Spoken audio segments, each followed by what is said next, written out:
प्यारे विद्यार्थियों 12th class दी इंग्लिश दी book rainbow of English section A lesson number 10 Ghadri Babas in Kala Pani jail question answers part 2 अर्थात long answer type question इस video ਵਿੱਚ ਕਰਨ ਜਾ ਰਹੇ ਹਾਂ। ਸੋ ਤੁਸੀਂ ਸਾਰੇ ਨੋਟਬੁੱਕ ਅਤੇ ਪੈਨ ਲੈ ਲਓ, ਆਨਸਰਸ ਨੂੰ ਆਪਣੀ ਨੋਟਬੁੱਕ ਵਿੱਚ ਉਤਾਰ ਲਓ, ਐਕਸਪਲੇਨੇਸ਼ਨ ਨੂੰ ਬੜੇ ਧਿਆਨ ਦੇ ਨਾਲ ਸੁਣੋ ਅਤੇ ਮਗਰੋਂ ਦੀ ਇਹਨਾਂ ਆਨਸਰਸ ਨੂੰ ਘੱਟ ਤੋਂ ਘੱਟ ਇੱਕ ਵਾਰੀ ਬਿਨਾਂ ਦੇਖੇ ਆਪਣੇ ਆਪ ਲਿਖਣ ਦਾ ਅਭਿਆਸ ਜ਼ਰੂਰ ਕਰੋ। ਇਸੇ ਚੈਨਲ ਦੇ ਉੱਤੇ ਇੱਕ ਪਲੇਲਿਸਟ ਹੋਰ ਹੈ ਜਿਸ ਦਾ ਨਾਮ ਹੈ 11th 12th ਇੰਗਲਿਸ਼ ਗ੍ਰਾਮਰ, ਜਿਹਦੇ ਵਿੱਚ ਤੁਹਾਡੀ ਇੰਗਲਿਸ਼ ਗ੍ਰਾਮਰ ਐਂਡ ਕੰਪੋਜੀਸ਼ਨ ਦੀ ਕਿਤਾਬ ਦੀਆਂ ਐਕਸਰਸਾਈਜ਼ਾਂ ਹੱਲ ਕਰਕੇ ਪਾਈਆਂ ਜਾ ਰਹੀਆਂ ਹਨ। ਸੋ ਤੁਸੀਂ ਉਹਦਾ ਲਾਹਾ ਵੀ ਲੈ ਸਕਦੇ ਹੋ। ਸੋ ਆਓ ਸ਼ੁਰੂ ਕਰੀਏ। So answer the following questions in 50 to 60 words each. ठीक है, सो पहला क्वेश्चन है राइट इन ब्रीफ, अर्थात लिखो इन ब्रीफ का मतलब संक्षेप दे which what you know about Ghadar party, तुसी गदर पार्टी बारे की जानते हो। सो इस तरह लिखांगे गदर पार्टी वाज ऑर्गेनाइज्ड इन 1913, अर्थात गदर पार्टी का गठन जिहड़ा सीगा वो 1913 ਵਿੱਚ ਕੀਤਾ ਗਿਆ बाय इंडियन इमिग्रेंट्स। इमिग्रेंट होंदे ਜਿਹੜੇ ਬੰਦੇ ਪ੍ਰਵਾਸੀ ਜਿਹੜੇ ਇੰਡੀਆ ਤੋਂ ਅਮਰੀਕਾ ਗਏ ਸੀਗੇ ਜਾਂ ਕੈਨੇਡਾ ਗਏ ਸੀਗੇ। So by Indian immigrants and revolutionary exiles, exile ਹੁੰਦਾ ਜਿਹੜੇ ਬੰਦੇ ਨੂੰ ਦੇਸ਼ ਨਿਕਾਲਾ ਦਿੱਤਾ ਗਿਆ ਹੋਏ। ਸੋ ਇਨਕਲਾਬੀ ਐਗਜ਼ਾਈਲਸ, ਰੈਵੋਲੂਸ਼ਨਰੀ ਮਾने ਇਨਕਲਾਬੀ ਅਰਥਾਤ ਜਿਹੜੇ ਦੇਸ਼ ਨੂੰ ਆਜ਼ਾਦ ਕਰਨ ਵਿੱਚ ਜਦੋਜਹਿਦ ਵਿੱਚ ਸੀਗੇ ਤੇ ਉਹਨਾਂ ਨੂੰ ਦੇਸ਼ ਨਿਕਾਲਾ ਦਿੱਤਾ ਗਿਆ ਸੀ ਬ੍ਰਿਟਿਸ਼ ਸਰਕਾਰ ਵੱਲੋਂ ਤੇ ਉਹ ਅਮਰੀਕਾ ਕੈਨੇਡਾ ਗਏ ਹੋਏ ਸੀਗੇ। ਸੋ ਐਗਜ਼ਾਈਲਸ ਇਨ USA ਐਂਡ ਕੈਨੇਡਾ, ਉੱਥੇ ਦੇ ਜਿਹੜੇ ਪ੍ਰਵਾਸੀ ਸੀਗੇ ਤੇ ਰੈਵੋਲੂਸ਼ਨਰੀ ਐਗਜ਼ਾਈਲ ਸੀ ਉਹਨਾਂ ਦੁਆਰਾ 1913 ਵਿੱਚ ਗਦਰ ਪਾਰਟੀ ਦਾ ਗਠਨ ਕੀਤਾ ਗਿਆ। ਇਟਸ ਏਮ, ਏਮ ਮੈਨੇ ਨਿਸ਼ਾਨਾ, ਇਹਦਾ ਨਿਸ਼ਾਨਾ ਕੀ ਸੀਗਾ was to launch an armed struggle. Armed ਮੈਨੇ ਹੁੰਦਾ ਹੈ ਹਥਿਆਰਬੰਦ, ਸਟਰਗਲ ਮੈਨੇ ਸੰਘਰਸ਼, ਲਾਂਚ ਮੈਨੇ ਆਪਣਾ ਵਿੱਢਣਾ। ਸੋ ਇਹਨਾਂ ਦਾ ਜੋ ਨਿਸ਼ਾਨਾ ਸੀਗਾ ਇੱਕ ਹਥਿਆਰਬੰਦ ਸੰਘਰਸ਼ ਨੂੰ ਵਿੱਢਣਾ। To free India, to free India ਮੈਨੇ ਇੰਡੀਆ ਨੂੰ ਆਜ਼ਾਦ ਕਰਾਉਣ ਲਈ। ਬਾਏ ਓਵਰਥਰੋਇੰਗ, ਓਵਰਥਰੋ ਦਾ ਮਤਲਬ ਹੁੰਦਾ ਹੈ ਤਖਤਾ ਪਲਟਾ ਕਰਨਾ। ਸੋ ਬਾਏ ਓਵਰਥਰਾਇੰਗ ਬ੍ਰਿਟਿਸ਼ ਰੂਲ, ਅਰਥਾਤ ਅੰਗਰੇਜ਼ਾਂ ਦੇ ਰਾਜ ਦਾ ਤਖਤਾ ਪਲਟ ਕਰਕੇ ਦੇਸ਼ ਨੂੰ ਆਜ਼ਾਦ ਕਰਾਉਣਾ ਹਥਿਆਰਬੰਦ ਸੰਘਰਸ਼ ਰਾਹੀਂ, ਇਹ ਇਹਨਾਂ ਦਾ ਨਿਸ਼ਾਨਾ ਸੀ। Many of them return to India, ਇਹਨਾਂ 'ਚੋਂ ਬਹੁਤ ਸਾਰੇ ਜਿਹੜੇ ਸੀਗੇ ਉਹ ਇੰਡੀਆ ਵਾਪਸ ਆਏ ਫॉर दैट ਪਰਪਸ, ਇਸ ਕੰਮ ਲਈ। ਫਰੋਮ ਅਕਤੂਬਰ 1914 ਔਨਵਰਡਸ, ਅਕਤੂਬਰ 1914 ਤੋਂ ਮਗਰੋਂ, ਮਤਲਬ ਕਿ ਉਹ ਅਲੱਗ-ਅਲੱਗ ਗਰੁੱਪਾਂ ਵਿੱਚ ਆਉਂਦੇ ਰਹੇ, ਇੰਡੀਆ ਆਉਣਾ ਸ਼ੁਰੂ ਕਰਤਾ ਉਹਨਾਂ ਨੇ। ਸੋ ਬਾਬਾ ਸੋਹਣ ਸਿੰਘ ਪਖਣਾ, ਬਾਬਾ ਨਿਧਾਨ ਸਿੰਘ, ਕਰਤਾਰ ਸਿੰਘ ਸਰਾਭਾ, ਵਿਸ਼ਨੂੰ ਗਣੇਸ਼ ਪਿੰਗਲੇ ਵਰ some of the prominent leaders. ਇਹ ਜਿਹੜੇ ਲੀਡਰ ਸੀ ਇਹਨਾਂ ਵਿੱਚੋਂ ਕੁਝ ਮੁੱਖ, ਪ੍ਰੋਮੀਨੈਂਟ ਮੈਨੇ ਮੁੱਖ ਲੀਡਰ ਸੀਗੇ। ਅੱਗੇ ਵੀ ਲਿਖਾਂਗੇ ਦੀ ਸਟਿਪੂਲੇਟਿਡ ਰਿਵੋਲਟ, ਰਿਵੋਲਟ ਦਾ ਮਤਲਬ ਹੁੰਦਾ ਹੈ ਵਿਦਰੋਹ, ਮਤਲਬ ਕਿ ਜਾਂ ਫਿਰ ਕਹਿ ਲਓ ਕਿ ਬਗਾਵਤ। ਸਟਿਪੂਲੇਟਿਡ ਨੇ ਮਿੱਥੀ ਹੋਈ। ਸੋ ਦੀ ਸਟਿਪੂਲੇਟਿਡ ਰਿਵੋਲਟ ਇਨ ਫੈਬਰਰੀ 1915 ਫੇਲਡ, ਜਿਹੜਾ ਉਹਨਾਂ ਨੇ ਇੱਕ ਆਪਣਾ ਬਗਾਵਤ ਜਿਹੜੀ ਮਿੱਥੀ ਹੋਈ ਸੀ ਫਰਵਰੀ 1915 ਵਿੱਚ, ਉਹ ਫੇਲ ਹੋ ਗਈ, ਉਹ ਕਾਮਯਾਬ ਨਹੀਂ ਹੋਈ। Which led to hanging and long imprisonment for many of them, ਜਿਹਦੇ ਨਤੀਜੇ ਵਜੋਂ ਬੜਿਆਂ ਨੂੰ ਫਾਂਸੀ ਤੇ ਚਾੜ ਦਿੱਤਾ ਗਿਆ, ਹੈਂਗਿੰਗ ਐਂਡ ਲੌਂਗ ਇੰਪ੍ਰਿਜ਼ਨਮੈਂਟ, ਅਤੇ ਲੰਬੀ ਜੇਲ੍ਹ ਜਿਹੜੀ ਹੈ ਉਹਨਾਂ ਨੂੰ ਸੁਣਾਈ ਗਈ ਗਦਰੀ ਬਾਬਿਆਂ ਨੂੰ। ਦੀ ਗਦਰਾਈਟਸ, ਗਦਰਾਈਟਸ ਮੈਨੇ ਗਦਰ ਪਾਰਟੀ ਦੇ member, made the largest single group of political prisoners, ਅਰਥਾਤ ਜਿਹੜੇ ਸਿਆਸੀ ਕੈਦੀ ਹੁੰਦੇ ਨੇ, ਸਿਆਸੀ ਕੈਦੀਆਂ ਵਿੱਚੋਂ ਸਭ ਤੋਂ ਵੱਡਾ ਜੇ ਇੱਕ ਇਕੱਲਾ ਦਲ ਸੀਗਾ, ਗਰੁੱਪ ਸੀਗਾ, ਤੇ ਉਹ ਗਦਰੀ ਬਾਬਿਆਂ ਦਾ ਸੀਗਾ। ਮੋਸਟ ਗਦਰ ਪ੍ਰਿਜ਼ਨਰਸ ਵਰ ਕੁਆਈਟ ਓਲਡ, ਜ਼ਿਆਦਾਤਰ ਜਿਹੜੇ ਗਦਰ ਦੇ ਕੈਦੀ ਸੀਗੇ, ਗਦਰ ਪਾਰਟੀ ਦੇ ਮੈਂਬਰ ਸੀਗੇ ਜਿਹੜੇ ਕੈਦੀ ਸੀਗੇ, ਓਲਡ ਬਜ਼ੁਰਗ ਸੀਗੇ। ਐਂਡ ਵਰ, ਅਤੇ ਆਊਟ ਆਫ ਰਿਸਪੈਕਟ ਸਤਿਕਾਰ ਵਜੋਂ, ਐਡਰੈਸਡ ਐਜ਼ ਬਾਬਾਸ, ਉਹਨਾਂ ਨੂੰ ਬਾਬੇ ਕਰਕੇ ਸੰਬੋਧਨ ਕੀਤਾ ਜਾਂਦਾ ਸੀਗਾ। ਠੀਕ ਹੈ। ਗਦਰਾਈਟਸ ਵਰ ਫੀਅਰਲੈਸ, ਜਿਹੜੇ ਗਦਰੀ ਬਾਬੇ ਸੀਗੇ ਉਹ ਬਿਲਕੁਲ ਨਿਰਭੈ ਸੀਗੇ, ਨਿਡਰ ਸੀਗੇ। ਐਂਡ ਸਟੈਡਫਾਸਟ ਮੈਨੇ ਅਡੋਲ ਸੀਗੇ ਇਨ ਦੇਅਰ ਮਿਸ਼ਨ, ਆਪਣੇ ਨਿਸ਼ਾਨੇ ਦੇ ਪ੍ਰਤੀ ਉਹ ਬੜੇ ਬਿਲਕੁਲ ਜਾਗਰੂਕ ਸੀਗੇ ਤੇ ਅਡੋਲ ਸੀਗੇ, ਅਡਿਗ ਸੀਗੇ। ਵੈਨ ਸੈਂਟੈਂਸ ਟੂ ਕਾਲਾ ਪਾਣੀ, ਜਦੋਂ ਉਹਨਾਂ ਨੂੰ ਕਾਲੇ ਪਾਣੀ ਦੀ ਸਜ਼ਾ ਸੁਣਾਈ ਗਈ, ਦੇ ਰਿਜ਼ੋਲਵਡ ਮੈਨੇ ਉਹਨੇ ਤਹੀਆ ਕੀਤਾ, ਉਹਨਾਂ ਨੇ ਫੈਸਲਾ ਕਰ ਲਿਆ ਨੋਟ ਟੂ ਟੇਕ ਐਨੀ ਇੰਡੀਗਨਿਟੀ ਔਰ ਅਬਿਊਜ਼ ਲਾਈਂਗ ਡਾਊਨ। ਇੰਡੀਗਨਿਟੀ ਹੁੰਦੀ ਬੇਇੱਜ਼ਤੀ, ਅਬਿਊਜ਼ ਮੈਨੇ ਗਾਲੀ ਗਲੋਚ, ਲਾਈਂਗ ਡਾਊਨ ਮੈਨੇ ਲੰਮੇ ਪੈ ਗਏ, ਅਰਥਾਤ ਨਿਮਾਣੇ ਬਣ ਕੇ ਉਹਨਾਂ ਨੇ ਇਹ ਫੈਸਲਾ ਕਰ ਲਿਆ ਵੀ ਉਹ ਕੋਈ ਵੀ ਗੱਲ, ਕੋਈ ਵੀ ਬੇਇੱਜ਼ਤੀ, ਇੰਡੀਗਨਿਟੀ, ਬੇਇੱਜ਼ਤੀ ਵਾਲੀ ਗੱਲ ਜਾਂ ਗਾਲੀਆਂ ਅਰਥਾਤ ਚੁੱਪ ਚਪੀਤੇ ਨਹੀਂ ਸਹਿਣ ਕਰਨਗੇ। ਐਂਡ ਟੂ ਰਿਟੇਲੀਏਟ, ਰਿਟੇਲੀਏਟ ਮੈਨ ਮੋੜਵਾਂ ਜਵਾਬ ਦੇਣਗੇ, ਫੀਅਰਸਲੀ, ਬੜੀ ਬਹਾਦਰੀ ਨਾਲ, ਬੜੇ ਮਤਲਬ ਕਿ ਫੀਅਰਸਲੀ ਮੈਨੇ ਬੜੇ ਤਗੜੇ ਤਰੀਕੇ ਦੇ ਨਾਲ ਉਹ ਉਹਨਾਂ ਦਾ ਮੁਕਾਬਲਾ ਕਰਨਗੇ ਜੇਲ੍ਹ ਦੇ ਅਫਸਰਾਂ ਦਾ। ਜੇ ਉਹਨਾਂ ਨੇ ਉਹਨਾਂ ਦੀ ਬੇਇੱਜ਼ਤੀ ਕੀਤੀ, ਉਹਨਾਂ ਨੂੰ ਗਾਲੀਆਂ ਕੱਢੀਆਂ, ਤੇ ਉਹ ਚੁੱਪ ਕਰਕੇ ਇਹ ਗੱਲਾਂ ਨੂੰ ਨਹੀਂ ਸਹਾਰਨਗੇ ਤੇ ਡਟ ਕੇ ਉਹਨਾਂ ਦਾ ਮੁਕਾਬਲਾ ਕਰਨਗੇ। ਮਤਲਬ ਕਿ ਇਹ ਇਹਨਾਂ ਦਾ ਦੇਖੋ ਜਜ਼ਬਾ ਸੀਗਾ ਕਿ ਜੇਲ੍ਹ ਵਿੱਚ ਜਾਣ ਦੇ ਬਾਵਜੂਦ ਵੀ ਕਹਿੰਦੇ ਜੇ ਜੇਲਰਾਂ ਨੇ ਜਾਂ ਜੇਲ੍ਹ ਸੁਪਰਡੈਂਟੈਂਟ ਨੇ ਕੋਈ ਬਦਤਮੀਜ਼ੀ ਕੀਤੀ ਤੇ ਉਹ ਉਸ ਗੱਲ ਨੂੰ ਸਹਾਰਨਗੇ ਨਹੀਂ। ਸੋ ਇਹ ਸੀ ਗਦਰ ਪਾਰਟੀ ਦਾ ਸੰਖੇਪ ਜਿਹੜਾ ਨੌਲੇਜ। ਅਗਲਾ ਕੁਐਸਚਨ ਨੰਬਰ 2, ਹਾਊ ਵਰ ਦੀ Indians treated in the cellular jail of ਅੰਡਮਾਨਸ by the British officials. Andaman ਜੇਲ੍ਹ ਹੋਈ ਹੋਏ ਜਿਹਨੂੰ ਅਸੀਂ ਕਾਲਾ ਪਾਣੀ ਕਹਿੰਦੇ ਹਾਂ। ਕਹਿੰਦੇ ਜਿਹੜੇ ਇੰਡੀਅਨਸ, ਜਿਹੜੇ ਭਾਰਤੀ ਸੈਲੂਲਰ ਜੇਲ੍ਹ ਅੰਡਮਾਨ ਦੇ ਵਿੱਚ ਰੱਖੇ ਗਏ, ਕਾਲਾ ਪਾਣੀ ਵਿੱਚ ਸੀਗੇ, ਉਹਨਾਂ ਨੂੰ ਬ੍ਰਿਟਿਸ਼ ਅਫਸਰਾਂ ਦੁਆਰਾ ਕਿਵੇਂ ਉਹਨਾਂ ਦਾ ਵਿਹਾਰ ਕੀਤਾ ਜਾਂਦਾ ਸੀਗਾ। ਸੋ ਇਹਦਾ ਜਵਾਬ ਹੈ ਦੀ ਟ੍ਰੀਟਮੈਂਟ ਮੀਟਿਡ ਆਊਟ। ਮੀਟ ਆਊਟ ਹੁੰਦਾ ਟੂ ਗਿਵ, ਮੀਟਿਡ ਆਊਟ ਮੈਨੇ ਉਹਨਾਂ ਤੇ ਜੋ ਉਹਨਾਂ ਨਾਲ ਵਿਹਾਰ ਕੀਤਾ ਗਿਆ। ਦੀ treatment ਮੀਟਿਡ out to the Indians in the ਅੰਡਮਾਨਸ cellular jail was heart ਰੈਂਡਿੰਗ। Heart ਰੈਂਡਿੰਗ ਮੈਨੇ ਦਿਲ ਨੂੰ ਚੀਰ ਦੇਣ ਵਾਲੀ ਸੀ, ਅਰਥਾਤ ਬੜੀ ਦਰਦਨਾਕ ਸੀ, ਬੜੀ ਖੌਫਨਾਕ ਸੀ। ਸੋ ਜਿਹੜਾ ਵਿਹਾਰ ਇੰਡੀਅਨਸ ਦੇ ਨਾਲ ਅੰਡਮਾਨ ਜੇਲ੍ਹ ਵਿੱਚ ਕੀਤਾ ਜਾਂਦਾ ਸੀ ਉਹ ਬੜਾ ਦਰਦਨਾਕ ਸੀ, ਹਾਰਟ ਰੈਂਡਿੰਗ ਨਵਾਂ ਵਰਡ ਪਾਇਆ। The Britishers had constructed and opened this jail in 1906.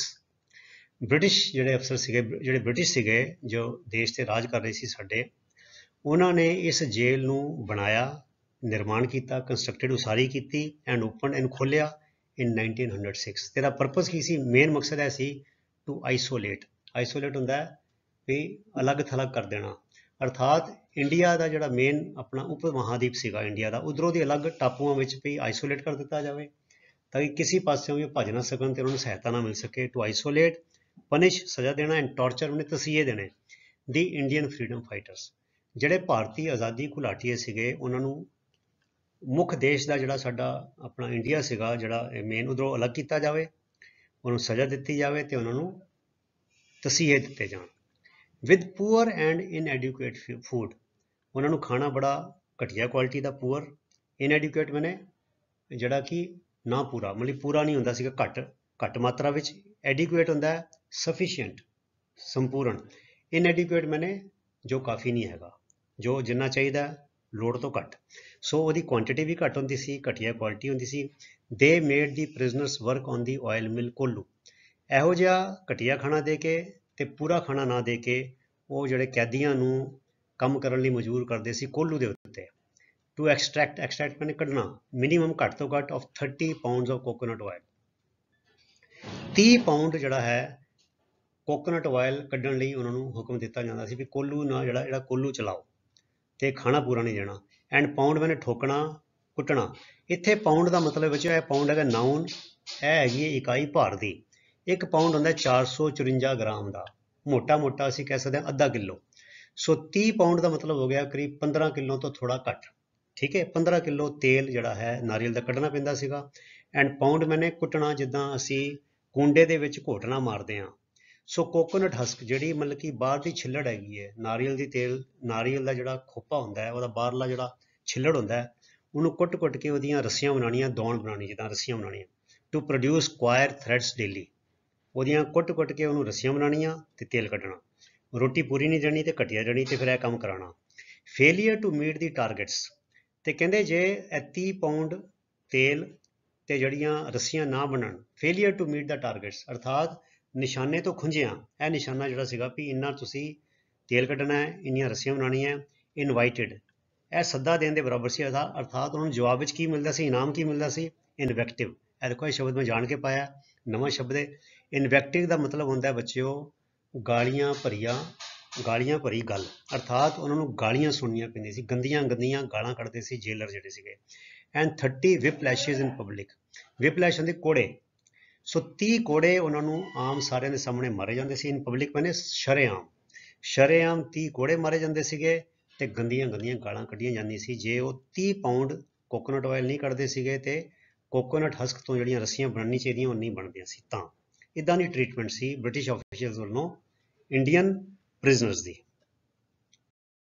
ਤੇ ਫਿਰ ਅੱਗੇ ਕੀ ਹੁੰਦਾ ਸੀਗਾ, ਜਿਹੜੇ ਇਦਾਂ ਕਰਦੇ ਸੀ ਆਫਟਨ ਨੇ ਆਮ ਤੌਰ ਤੇ ਹੀ ਬਲੱਡ ਮਤਲਬ ਖੂਨ ਊਜ਼ ਹੁੰਦਾ ਸਿਮ ਕੇ ਬਾਹਰ ਆਉਣਾ, ਖੂਨ ਸਿਮ ਕੇ ਬਾਹਰ ਆ ਜਾਂਦਾ ਸੀ ਫਰੋਮ देयर ਬ੍ਰੋਕਨ ਸਕਿਨਸ, ਅਰਥਾਤ ਉਹਨਾਂ ਕੈਦੀਆਂ ਵਿਚਾਰਿਆਂ ਦੀ ਕੋੜਿਆਂ ਕਰਕੇ ਚਮੜੀ ਉਧੜ ਜਾਂਦੀ ਸੀ, ਚਮੜੀ ਫਟ ਜਾਂਦੀ ਸੀ ਤੇ ਉਹਦੇ ਵਿੱਚੋਂ ਖੂਨ ਸਿਮ ਕੇ ਬਾਹਰ ਆਉਂਦਾ ਸੀ।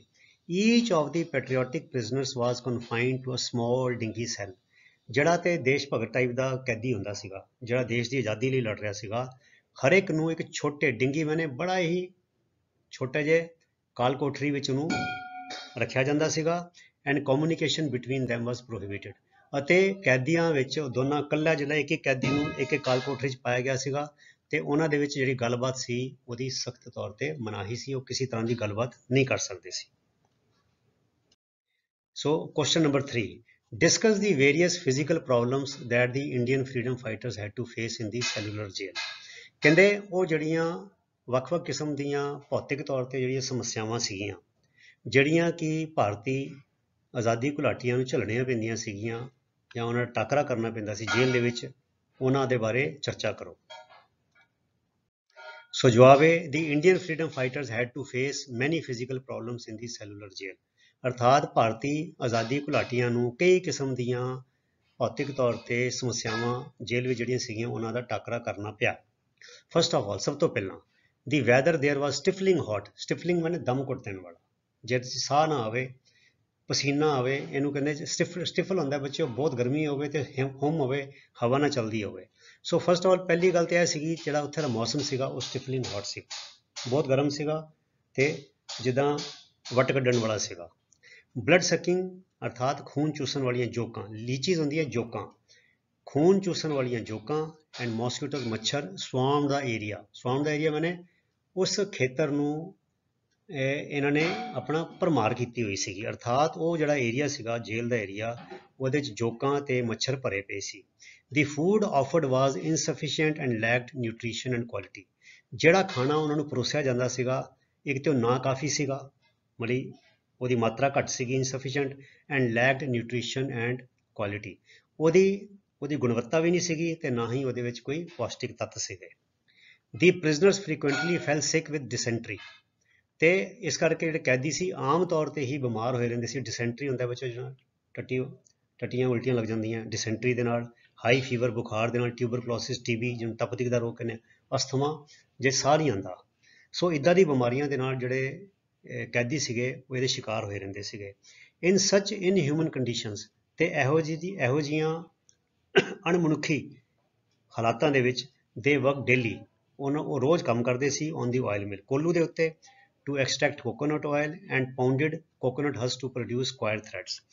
ਇਹੋ ਜਿਹੀ ਹਾਲਤ ਦੇ ਵਿੱਚ, ਮੱਛਰਾਂ ਦੇ ਵਿੱਚ, ਗਰਮੀ ਦੇ ਵਿੱਚ, ਜੋਕਾਂ ਦੇ ਵਿੱਚ, ਬਿਨਾਂ ਖਾਣੇ ਤੋਂ, ਡਿਸੈਂਟਰੀ ਤੋਂ, ਫੀਵਰ ਤੋਂ, ਟਿਊਬਰਕਲੋਸਿਸ ਤੋਂ, ਅਸਥਮਾ ਤੋਂ ਸ਼ਿਕਾਰ ਹੋਏ ਉਹਨਾਂ ਨੂੰ ਫਿਰ ਕੰਮ ਦਿੱਤਾ ਜਾਂਦਾ ਸੀ ਵੀ ਰੋਜ਼ ਕੋਲੂ ਤੇ ਤੁਸੀਂ ਨਾਰੀਅਲ ਤੇਲ ਕੱਢਣਾ ਤੇ ਨਾਰੀਅਲ ਦਾ ਜਿਹੜਾ ਉਹ ਹਸਕ ਹੈਗਾ ਉੱਪਰਲਾ ਬਾਹਰਲੀ ਜਿਹੜੀ ਉਹਦੀ ਹੈ ਲੇਅਰ ਹੈਗੀ ਹੈ ਉਹਨੂੰ ਕੁੱਟ ਕੇ ਉਹਦੀਆਂ ਰੱਸੀਆਂ ਬਣਾਉਣੀਆਂ, ਕੁਆਇਰ ਥ੍ਰੈਡਸ ਬਣਾਉਣੇ ਨੇ। ਈਚ ਪੈਟਰੀਓਟਿਕ ਪ੍ਰਿਜ਼ਨਰ ਹੈਡ ਅ ਡਿੰਗੀ ਸੈੱਲ। ਹਰ ਇੱਕ ਜਿਹੜਾ ਕੈਦੀ ਸੀਗਾ, ਦੇਸ਼ ਭਗਤ ਕੈਦੀ ਜਿਹੜਾ ਦੇਸ਼ ਦੀ ਆਜ਼ਾਦੀ ਲਈ ਲੜ ਰਿਹਾ ਸੀਗਾ, ਉਹਨੂੰ ਇੱਕ ਕਾਲ ਕੋਠਰੀ ਦਿੱਤੀ ਹੋਈ ਸੀਗੀ and all communication between them was forbidden। ਤੇ ਉਹਨਾਂ ਦੇ ਵਿਚਕਾਰਲਾ ਸਾਰੀ ਗੱਲਬਾਤ ਜਿਹੜੀ ਹੈ ਉਹ ਤੇ ਪਾਬੰਦੀ ਸੀ। ਸੋ ਇਹ ਸੀਗੀਆਂ ਹਾਲਾਤ। ਅੱਗੇ ਚਲੀਏ ਕੁਐਸਚਨ ਨੰਬਰ 4। ਬੱਚਿਓ ਇਹਨੂੰ ਅਸੀਂ ਦੋ ਤਰੀਕੇ ਨਾਲ ਕੀਤਾ, ਮਤਲਬ ਕਿ ਦੋਨੋਂ ਤਰੀਕੇ ਤੁਸੀਂ ਦੇਖ ਲਓ, ਨਾਲੇ ਤੁਹਾਨੂੰ ਇਹ 'ਚ ਤੁਹਾਡੀ ਗ੍ਰਾਮਰ ਦੀ ਵੀ ਪ੍ਰੈਕਟਿਸ ਹੋ ਜਾਏਗੀ ਤੇ ਤੁਹਾਨੂੰ ਗੱਲ ਵੀ ਸਮਝ ਆ ਜਾਏਗੀ। ਸੋ ਇਸ ਸਵਾਲ ਨੂੰ ਮੈਂ ਦੋ ਤਰੀਕਿਆਂ ਨਾਲ ਕੀਤਾ। ਸੋ ਕਹਿੰਦੇ ਵਟ ਵਾਜ਼ ਡੇਵਿਡ ਬੈਰੀਜ਼ ਐਡਰੈਸ ਮੈਨੇ ਸੰਬੋਧਨ to the new group of political prisoners. ਅਰਥਾਤ ਜਿਹੜੇ ਨਵੇਂ ਸਿਆਸੀ ਕੈਦੀ ਆਉਂਦੇ ਸੀਗੇ ਉਹਨਾਂ ਨੂੰ ਡੇਵਿਡ ਬੈਰੀ ਦਾ ਕੀ ਸੰਬੋਧਨ ਹੁੰਦਾ ਸੀ। ਸੋ ਜਵਾਬ ਹੈ David Barrie's address to the new group of political prisoners was, ਇਹ ਸੀਗਾ। ਇਹ ਬੱਚੋ ਕਿਤਾਬ ਚੋਂ ਇਨ ਬਿਨ ਇੱਦਾਂ ਲੈ ਦਿੱਤਾ ਹੈ, ਤੁਸੀਂ ਇੱਦਾਂ ਨਹੀਂ ਲਿਖਣਾ। ਇਹ ਤੁਹਾਡੀ ਮੈਂ ਤਾਂ ਇੱਦਾਂ ਕੀਤਾ ਕਿ ਤੁਹਾਡੀ direct speech to indirect speech ਦੀ ਪ੍ਰੈਕਟਿਸ ਵੀ ਹੋ ਜਾਏਗੀ। ਹੁਣ ਦੇਖੋ ਇਹ ਇਨਵਰਟਿਡ ਕੋਮਾ ਹੈਗਾ, ਇਹ ਇਨਵਰਟਿਡ ਕੋਮਾ ਹੈ, ਅਰਥਾਤ ਇਹ ਜਿਹੜਾ ਸੈਂਟੈਂਸ ਹੈ ਪੂਰਾ ਪੈਰਾਗ੍ਰਾਫ ਹੈ ਇਹ ਡੇਵਿਡ ਬੈਰੀ ਦੇ ਮੂੰਹ ਚੋਂ ਇੱਦਾਂ ਨਿਕਲਿਆ ਤੇ ਅਗਲੀ ਸਲਾਈਡ ਦੇ ਵਿੱਚ ਮੈਂ ਇਹਨੂੰ ਇਨਡਾਇਰੈਕਟ ਸਪੀਚ ਦੇ ਵਿੱਚ ਕਵਾਂਗਾ। ਸੋ ਡੇਵਿਡ ਬੈਰੀ ਕੈਦੀਆਂ ਨੂੰ ਇੱਦਾਂ ਕਹਿ ਰਿਹਾ, you must strictly follow the rules and orders. ਤੁਹਾਨੂੰ ਕਾਨੂੰਨਾਂ ਦਾ ਅਤੇ ਹੁਕਮਾਂ ਦਾ ਬੜੀ ਸਖਤੀ ਨਾਲ ਪਾਲਣ ਕਰਨਾ ਪਏਗਾ। ਇਫ ਯੂ ਡਿਸਓਬੇ ਮੀ, ਜੇ ਤੁਸੀਂ ਮੇਰੀ ਹੁਕਮ ਉਦੁੱਲੀ ਕੀਤੀ, ਮੇ ਗੋਡ ਹੈਲਪ ਯੂ, ਫਿਰ ਰੱਬ ਵੀ ਤੁਹਾਨੂੰ ਬਚਾ ਲਵੇ। At least I will not, ਘੱਟ ਤੋਂ ਘੱਟ ਮੈਂ ਤੇ ਨਹੀਂ ਬਚਾਵਾਂਗਾ। ਦੈਟ ਇਜ਼ ਸਰਟਨ, ਇਹ ਗੱਲ ਪੱਕੀ ਹੈ। ਰਿਮੈਂਬਰ ਆਲਸੋ, ਇਹ ਗੱਲ ਵੀ ਯਾਦ ਰੱਖੋ, that God does not come within 3 miles of Port Blair, ਕਿ ਇੱਥੇ ਪੋਰਟ ਬਲੇਅਰ ਜਿਹੜਾ ਉਹ ਜਿੱਥੇ ਜੇਲ੍ਹ ਸੀਗਾ ਉਹਦੇ 3 ਮੀਲ ਦੇ ਘੇਰੇ ਵਿੱਚ ਰੱਬ ਇੱਥੇ ਨਹੀਂ ਆਉਂਦਾ। ਮੇਰੇ ਦੇਖੋ ਕਿੰਨਾ ਉਹ ਅਹੰਕਾਰੀ ਸੀਗਾ ਡੇਵਿਡ ਬਲੇਅਰ, ਕਿੱਦਾਂ ਦਾ ਅਹੰਕਾਰ ਸੀ ਉਹਦਾ। ਗੁਰਬਾਣੀ ਤੇ ਕਹਿੰਦੀ ਹੈ ਨਾ, ਘਟ ਘਟ ਮੈਂ ਹਰਜੂ ਵਸੈ ਸੰਤਨ ਕਿਹੋ ਪੁਕਾਰ, ਹਨਾ, ਜਲ ਥਲ ਮਈਲ ਪੂਰਿਆ ਸੁਆਮੀ ਸਿਰਜਣਹਾਰ। ਗੁਰਬਾਣੀ ਤੇ ਸਾਨੂੰ ਇਹ ਸਮਝਾਉਂਦੀ ਕਿ ਜਲ ਵਿੱਚ, ਥਲ ਵਿੱਚ, ਮਈਲ ਵਿੱਚ ਤੇ ਹਰ ਕਿਸੇ ਦੇ ਹਿਰਦੇ 'ਚ ਰੱਬ ਬੈਠਾ ਹੈ। ਤੇ ਉਹ ਡੇਵਿਡ ਬੈਰੀ ਕਹਿੰਦਾ ਸੀ ਕਿ ਇਹ ਪੋਰਟ ਬਲੇਅਰ ਦੇ 3 ਮੀਲ ਦੇ ਘੇਰੇ ਵਿੱਚ ਰੱਬ ਇੱਥੇ ਲਾਗੇ ਛਾਗੇ ਨਹੀਂ ਆਉਂਦਾ। ਸੋ ਦੀ ਰੈੱਡ ਟਰਬਨਸ, ਲਾਲ ਪੱਗਾਂ ਜਿਹੜੀ ਤੁਸੀਂ ਦੇਖ ਰਹੇ ਹੋ, ਜਿਹੜੇ ਵਾਰਡਨ ਸੀਗੇ, ਯੂ ਸੀ ਦੇ ਆਰ ਵਾਰਡਰਸ, ਅਰਥਾਤ ਉਹ ਜੇਲ੍ਹ ਦੇ ਕਰਮਚਾਰੀ ਸੀਗੇ। And those in black uniform are petty officers, ਤੇ ਜਿਨ੍ਹਾਂ ਨੇ ਕਾਲੀ ਵਰਦੀ ਪਾਈ ਹੋਈ ਹੈ ਉਹ ਹੈਗੇ ਨੇ petty officer, non commission officers. You must obey them, ਜੋ ਵੀ ਉਹ ਤੁਹਾਨੂੰ ਕਹਿੰਦੇ ਨੇ, ਉਹ ਡੇਵਿਡ ਬੈਰੀ ਕਹਿੰਦਾ ਮੇਰੇ ਅੰਡਰ ਕੰਮ ਕਰਦੇ ਨੇ, ਤੇ ਜੋ ਵੀ ਤੁਹਾਨੂੰ ਹੁਕਮ ਦੇਣਗੇ ਤੁਹਾਨੂੰ ਇਹ ਹੁਕਮ ਦੀ ਪਾਲਣਾ ਕਰਨੀ ਪਏਗੀ। ਇਹ ਸੀ ਉਹਦਾ ਐਡਰੈਸ। ਹੁਣ ਬੱਚਿਆਂ ਨੂੰ ਇਨਡਾਇਰੈਕਟ ਸਪੀਚ ਵਿੱਚ ਕਿੱਦਾਂ ਲਿਖਣਾ, ਤੁਸੀਂ ਇਹਨੂੰ ਵੀ ਯਾਦ ਕਰ ਸਕਦੇ ਹੋ, ਇੱਦਾਂ ਵੀ ਲਿਖ ਸਕਦੇ ਹੋ ਪੇਪਰ ਵਿੱਚ ਆਨਸਰ ਵਿੱਚ, ਤੇ ਅਗਲਾ ਹਿੱਸਾ ਵੀ ਦੇਖ ਲਓ, ਉਹਨਾਂ ਤੁਹਾਡੀ ਇਨਡਾਇਰੈਕਟ ਸਪੀਚ ਦੀ ਗ੍ਰਾਮਰ ਦੀ ਪ੍ਰੈਕਟਿਸ ਵੀ ਹੋ ਜਾਏਗੀ। David Barrie would address every new group of political prisoners, David Barrie ਹਰ ਇੱਕ ਨਵੇਂ ਜਿਹੜਾ ਗਰੁੱਪ ਆਉਂਦਾ ਸੀ ਸਿਆਸੀ ਕੈਦੀਆਂ ਦਾ, ਉਹਨੂੰ ਸੰਬੋਧਨ ਕਰਦਾ ਸੀ। ਆਸਕਿੰਗ them, ਉਹਨਾਂ ਨੂੰ ਇਹ ਕਹਿੰਦੇ ਹੋਏ to strictly follow the rules and orders, ਉਹਨਾਂ ਨੂੰ ਇਹ ਕਹਿੰਦੇ ਹੋਏ ਸੰਬੋਧਨ ਕਰਦਾ ਸੀ ਕਿ ਉਹ ਕਾਨੂੰਨਾਂ ਦੀ ਜਿਹੜੇ ਉੱਥੇ ਦੇ ਨੇਮ ਹੈਗੇ ਨੇ, ਉਹਦੇ ਹੁਕਮ ਨੇ, ਉਹਨਾਂ ਨੂੰ ਬੜੀ ਸਖਤੀ ਨਾਲ ਪਾਲਣ ਕਰਨ। ਹੀ ਰੋਡ, ਉਹ ਗਰਜਿਆ, ਦੈਟ ਇਫ ਦੇ ਡਿਸਓਬੇਡ ਹਿਮ, ਕਿ ਜੇ ਹੁਣ ਬੱਚੋ ਦੇਖੋ ਸਾਰਾ ਇੱਥੇ ਡਿਸਓਬੇ ਦਾ ਡਿਸਓਬੇਡ ਕੀਤਾ ਹੈ, ਆਸਕਿੰਗ them ਟੂ ਫੋਲੋ, ਇਹ ਦੋਨੋਂ ਜਵਾਬਾਂ ਨੂੰ ਤੁਸੀਂ ਨਾਲ ਨਾਲ ਮਿਲਾ ਕੇ ਦੇਖੋ ਤੇ ਤੁਹਾਡੀ direct speech to indirect speech ਦੀ ਵੀ ਪ੍ਰੈਕਟਿਸ ਹੋ ਜਾਏਗੀ। ਠੀਕ ਹੈ। So he wrote that if they disobeyed ਹਿਮ, ਉਹ ਗਰਜਿਆ ਕਿ ਜੇ ਉਹਨਾਂ ਨੇ ਉਹਦੀ ਹੁਕਮ ਉਦੁੱਲੀ ਕੀਤੀ, ਗੋਡ ਮਾਈਟ ਹੈਲਪ them, ਦੇਖੋ ਮੇ ਦਾ ਮੈਂ ਮਾਈਟ ਕਰ ਦਿੱਤਾ ਇੱਥੇ, ਕਿ ਰੱਬ ਹੀ ਉਹਨਾਂ ਨੂੰ ਬਚਾਵੇ। ਐਟ ਲੀਸਟ, ਘੱਟ ਤੋਂ ਘੱਟ, ਡੇਵਿਡ ਬੈਰੀ ਵੁੱਡ ਸਰਟਨਲੀ ਨਾਟ, ਘੱਟ ਤੋਂ ਘੱਟ ਡੇਵਿਡ ਬੈਰੀ ਤੇ ਉਹਨਾਂ ਨੂੰ ਬਿਲਕੁਲ ਨਹੀਂ ਮਦਦ ਕਰੇਗਾ, ਬਿਲਕੁਲ ਵੀ ਉਹਨਾਂ ਦੇ ਹੱਕ ਵਿੱਚ ਨਹੀਂ ਨਿਤਰੇਗਾ। Then he also taunted, taunt ਹੁੰਦਾ ਬੱਚੋ ਟਾਂਚ ਮਾਰਨੀ, ਮਤਲਬ ਟਾਂਚ ਮਾਰਨੀ, ਟਿੱਚਰ ਕਰਨੀ। Then he also taunted to them, ਉਹਨੇ ਫਿਰ ਉਹਨਾਂ ਨੂੰ ਟਿੱਚਰ ਵੀ ਕੀਤੀ, that God did not come within 3 miles of Port Blair, ਕਿ ਰੱਬ ਉੱਥੇ ਪੋਰਟ ਬਲੇਅਰ 'ਚ 3 ਮੀਲ ਦੇ ਘੇਰੇ ਵਿੱਚ ਨਹੀਂ ਆਉਂਦਾ। ਹੀ ਕਨਕਲੂਡਿਡ, ਫਿਰ ਉਹਨੇ ਇਹ ਗੱਲ ਕਹਿੰਦੇ ਹੋਏ ਇਹ ਗੱਲ ਸਮਾਪਤ ਕੀਤੀ, ਕਨਕਲੂਡਿਡ ਮੈਨੇ ਉਹਨੇ ਗੱਲ ਸੰਪੂਰਨ ਕੀਤੀ, ਦੈਟ ਦੀ ਰੈਡ ਟਰਬਨਸ ਵਰ ਵਾਰਡਰਸ, ਕਿ ਜਿਹੜੀਆਂ ਲਾਲ ਪੱਗਾਂ ਸੀਗੀਆਂ ਉਹ ਵਾਰਡਰ ਸੀਗੇ, and those in black uniform, ਜਿਹੜੇ ਕਾਲੀ ਵਰਦੀ ਸੀਗੇ ਉਹ ਪੈਟੀ ਆਫਿਸਰ ਸੀਗੇ, ਐਂਡ ਦੇ ਮਸਟ ਓਬੇ them, ਤੇ ਉਹਨਾਂ ਨੂੰ ਉਹਨਾਂ ਦੇ ਹੁਕਮਾਂ ਦੀ ਪਾਲਣਾ ਕਰਨੀ ਪਏਗੀ। ਸੋ ਇਹ ਸੀ ਪਿਆਰੇ ਵਿਦਿਆਰਥੀਓ ਤੁਹਾਡੇ ਇਸ ਲੈਸਨ ਦੇ 4 ਕੁਐਸਚਨਸ। ਸੋ ਤੁਸੀਂ ਇਸੇ ਤਰ੍ਹਾਂ ਨੇਮ ਦੇ ਨਾਲ, ਅਨੁਸ਼ਾਸਨ ਨਾਲ ਆਪਣੀ ਪੜ੍ਹਾਈ ਕਰੀ ਚਲੋ, ਤੇ ਅਗਲੇ ਵੀਡੀਓ ਤੱਕ ਲਈ ਗੁੱਡ ਬਾਏ। ਤੁਹਾਡਾ ਸਾਰਿਆਂ ਦਾ ਬਹੁਤ ਬਹੁਤ ਧੰਨਵਾਦ। ਰੱਬ ਰਾਖਾ। Thank you very much.